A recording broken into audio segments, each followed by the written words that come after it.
What's good? It's your boy TJ Goodfellow. We back with the Boxing Clinic and more. Special video right here. Who's gonna have a better professional career?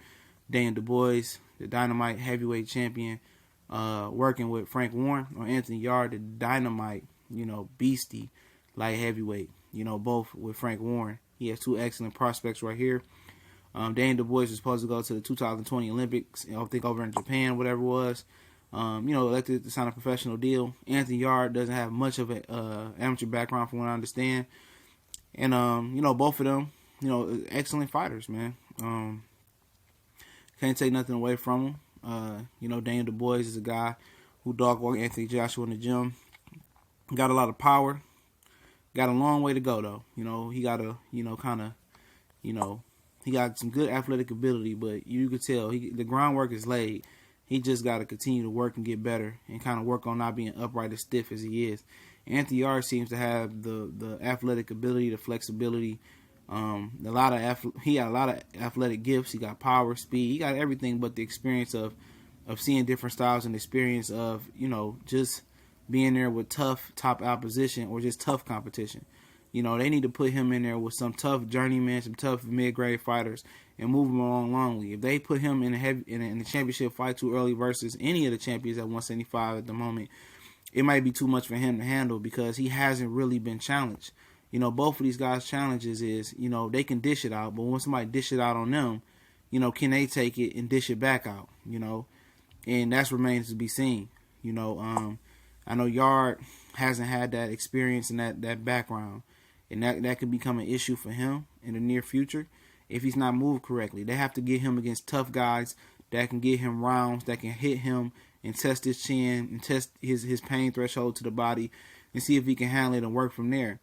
Those experiences are something you can't simulate in the gym. They have to find out if he can take it on the chin.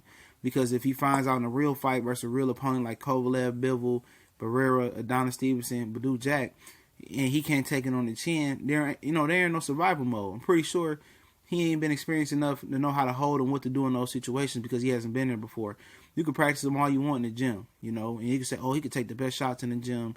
He got a granite chin, but the minute somebody land on you with some 16 or 10-ounce gloves or 12-ounce gloves, whatever it is, at light heavyweight, and he gets knocked the hell out or knocked down and he don't know what to do and can't get up, that's the end of his career. So they have to cover each inch of the ground and the groundwork in him to bring him up. And same thing for Daniel Dubois. They have to find some tough competitors that can dish it out, that can take it and dish it out some to move him properly. They both face the same issues. You have to find out, can they take it? You have to find out, can they go rounds? Can they go in the deep end? They have to get that experience, man. But if it boils down to it, they're both talented fighters. But who's in the weaker division?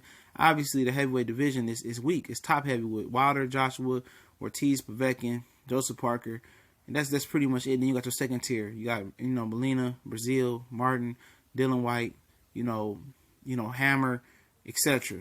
And at the end of the day, Daniel Dubois has an easier path. We know the heavyweight division, you can be knocked out in one punch, but you can say that for the light heavyweight division. You got guys with bone crushing power. Stevenson left hand. Arthur Beterbiev got power in both hands. Bivol got power. Sergey Kovalev got power.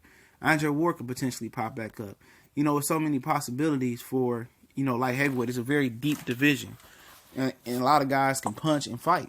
So if they move Anthony Yarde too fast, he can get exposed real quick. Same for Daniel Dubois. But the chance is the way Daniel Dubois is dishing it out and how suspect some of these heavyweights chin are, he has a better chance.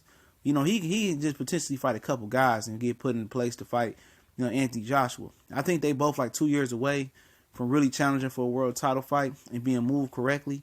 But the Daniel Dubois' path is so much clearer and easier than Anthony Yarde's at 175.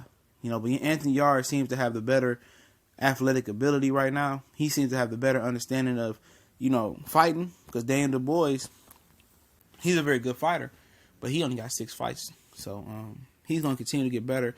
But I think he's going to have a better career because of the division that he fights in. It's not necessarily that he's more skilled than Anthony Yarde, because I like Anthony Yarde's speed and power at his weight class better than I like the Daniel Dubois' overall athletic ability and skills right now, even though he only has 6 fights. A lot of things could change in a short period of time. I just feel like Daniel Dubois is set up to be in a pretty good position at the heavyweight division. Anthony Yarde really has an uphill battle with all those killers at light heavyweight. You know, he dishing out power. He hits hard. He could hit the hardest in the division. But what happens when somebody takes it and puts it back on him? Can he take it and put it back on them? You know, it's yet to be seen. That's the same question for Daniel Dubois. But let me know who y'all think is gonna be the better pro. I'll give the boys a slight edge in my opinion because of the division.